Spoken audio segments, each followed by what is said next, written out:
और अब तस्वीरें दिखाते हैं खंडवा के एक अनोखे जनसुनवाई की, जहां एक बेटा अपने बीमार पिता को लेकर पहुंचा। बेटे ने पिता को जनसुनवाई के दौरान वहीं लिटा दिया और कहा कि उसके जमीन पर दबंगों ने कब्जा कर मंदिर निर्माण कर रहे हैं। श्याम के पिता रमेश की आपत्ति पर मंदिर निर्माण का कार्य रोकने के आदेश एसडीएम कार्यालय से हुए हैं। आपत्ति लगाने वाले श्याम पिता रमेश ने बताया कि उसकी 10 डिसमिल जमीन में से सिर्फ 3 डिसमिल ही उसके पास मौजूद है। शेष पर अतिक्रमण कर मंदिर बनाया जा रहा है।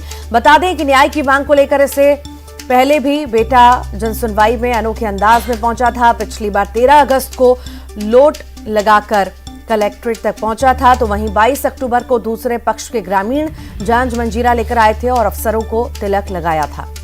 खंडवा में न्याय के लिए जमीन पर बीमार पिता को लिटाया गया और वहां पर गुहार लगाता रहा दबंगों से जमीन वापस दिलाने की।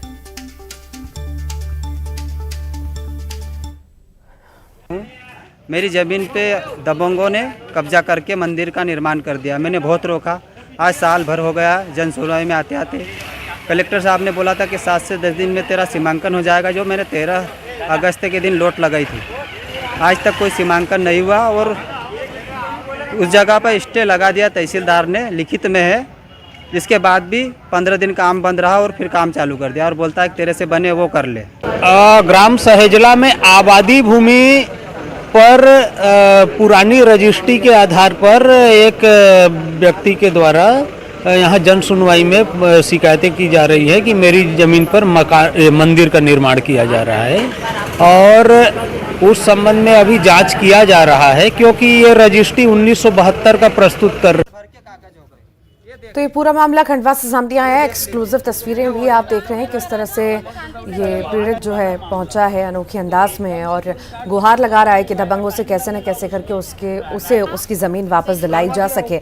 जानकारी लेंगे सहयोगी अमित जायसवाल हमारे साथ जुड़ रहे हैं। अमित, यहाँ पर दबंगों ने कब्जा कर रखा है जमीन पर, आखिर किसका संरक्षण प्राप्त है जो यहाँ पर मनमानी चल रही है? बिल्कुल, मैं बताना चाहूंगा कि इस पूरे मामले में 2 पक्ष सामने हैं।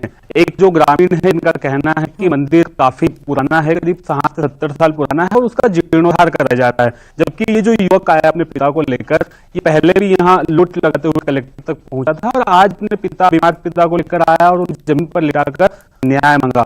दोनों ही पक्ष अपनी बातें कर रहे हैं। तो वहीं प्रशासन का कहना है कि 1972 की रजिस्ट्री तो ये युवक प्रस्तुत कर रहा है, लेकिन इन्होंने नामांतरण नहीं कराया। इसकी वजह से जो दस्तावेज में है, इसका नाम और इसके परिवार का नाम कहीं न कहीं दर्ज नहीं हो पाया। इसकी वजह से विवाद उत्पन्न हुआ है। ग्रामीण जो आए थे वो भी लेकर आए। फिलहाल के लिए बहुत बहुत शुक्रिया जानकारी को साझा करने की उम्मीद है। दमों का जिक्र करेंगे यहाँ पर आपको